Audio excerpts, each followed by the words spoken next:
আর নবী ডাকতে বললেন সাহাবারা, একে অপরকে যদি ভালোবাসো ওই ভালোবাসাটা আল্লাহর জন্য হবে, একে অপরকে যদি ঘৃণা করো ওটাও যেন আল্লাহর জন্য হয়।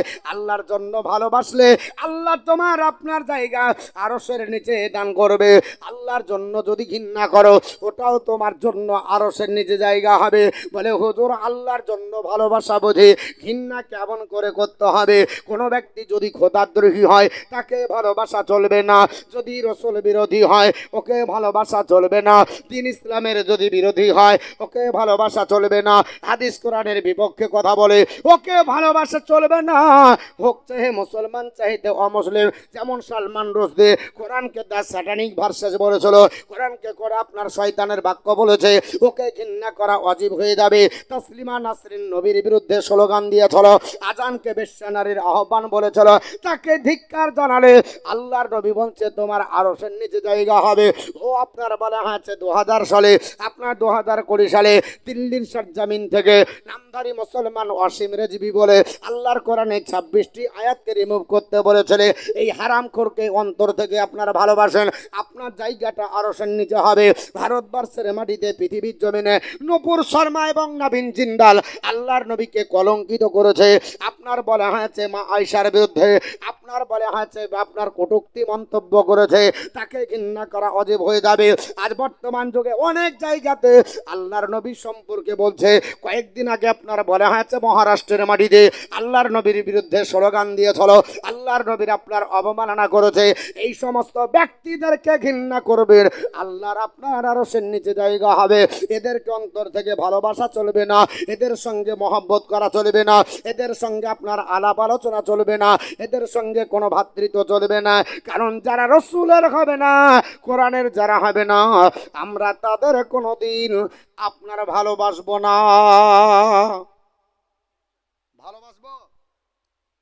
ভালোবাসবো না।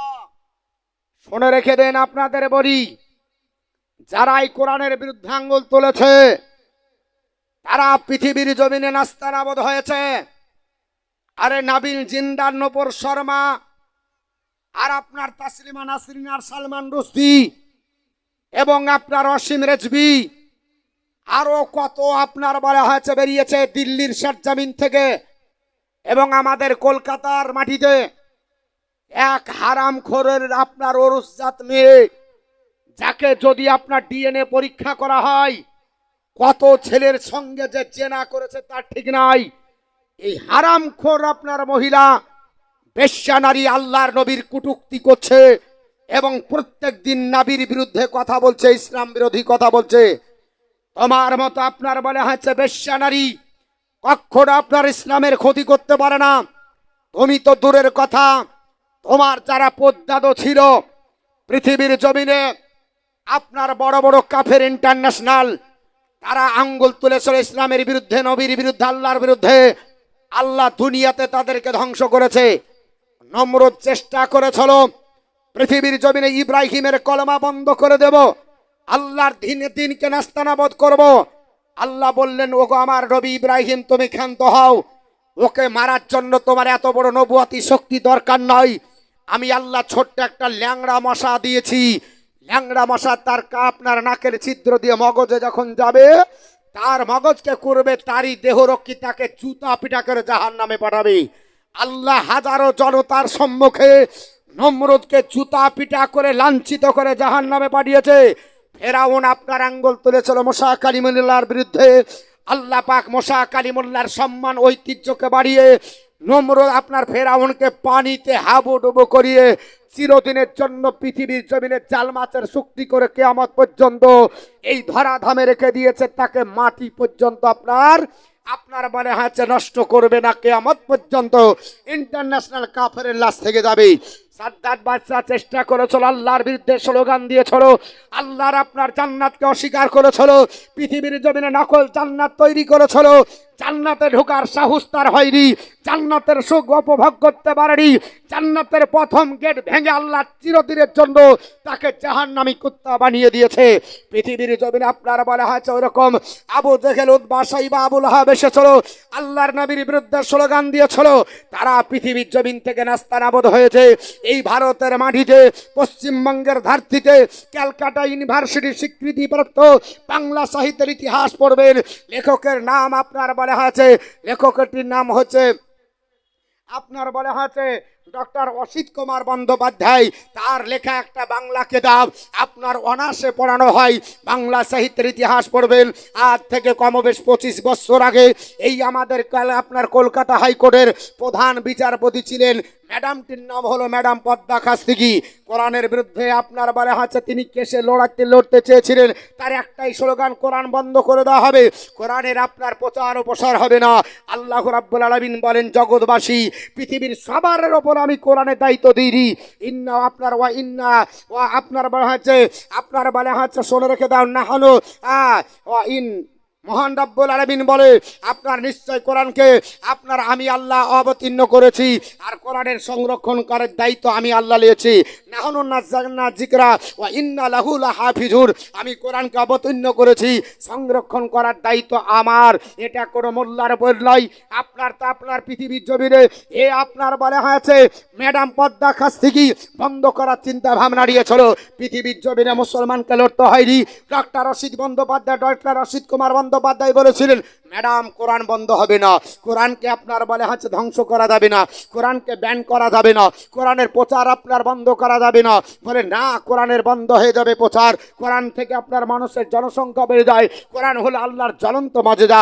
পৃথিবীর জমিনে চ্যালেঞ্জ যখন করলো, ম্যাডাম পদ্মা খাস্তিগিকে চ্যালেঞ্জ করেছিল ডক্টর অসিত কুমার বন্দ্যোপাধ্যায়। তিনি বলেছিলেন, তাই যদি হয় কোরআনকে বস্তার ভিতরে ভরো, রামায়ণ বস্তার ভিতরে ভরো, মহাভারত বস্তার ভিতরে ভরো, গীতা বস্তার ভিতরে ভরো, ত্রিপিটক বস্তার ভিতরে ভরো, জিন্দাবাস্তা বস্তার ভিতরে ভরো, আপনার গ্রন্থ সাহেব ভরো।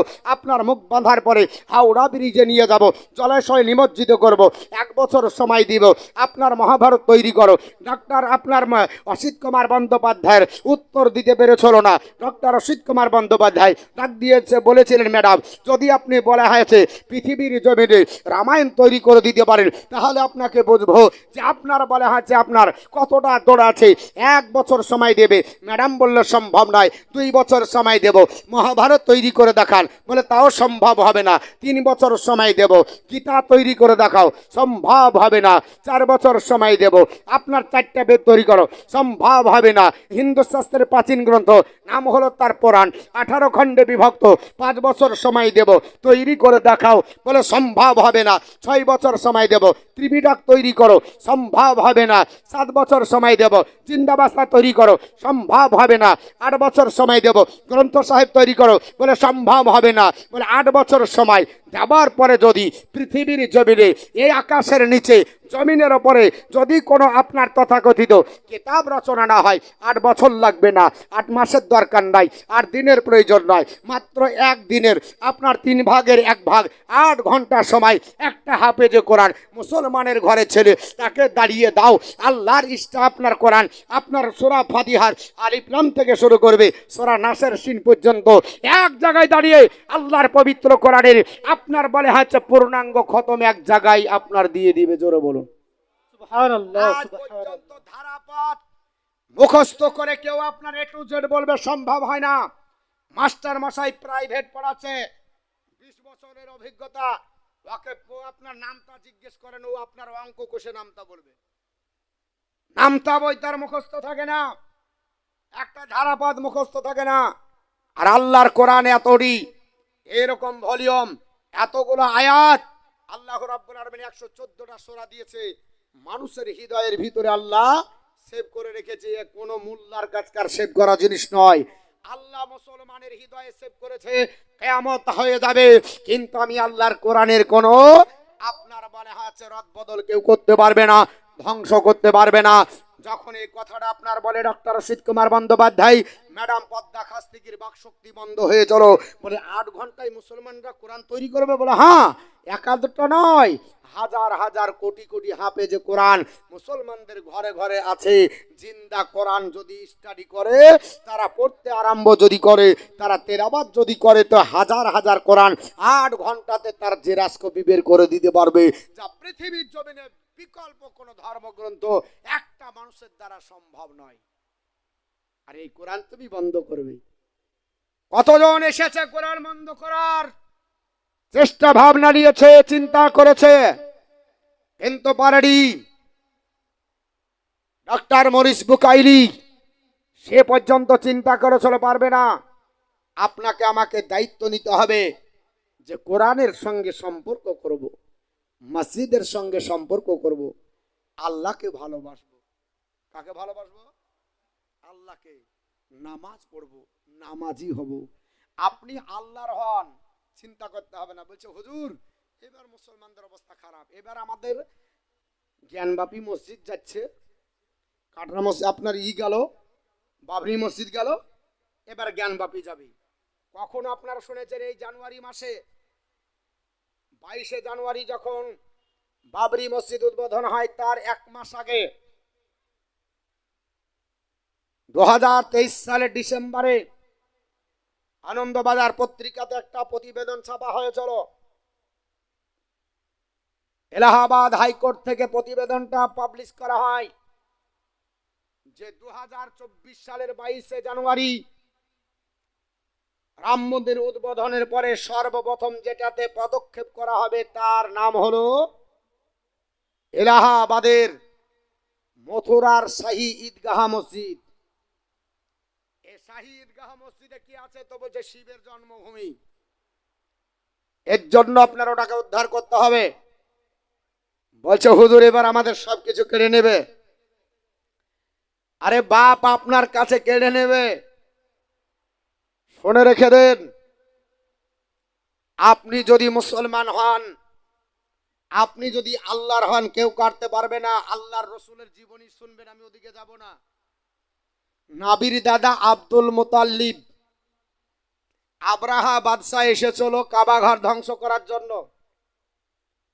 তো কাবা ঘর ধ্বংসের আগে আব্রাহা বাদশাহ উট, দুম্বা, ভেড়া যা ছিল নবীর দাদার সবগুলো আপনার ঘেরাও করেছিল। কেন?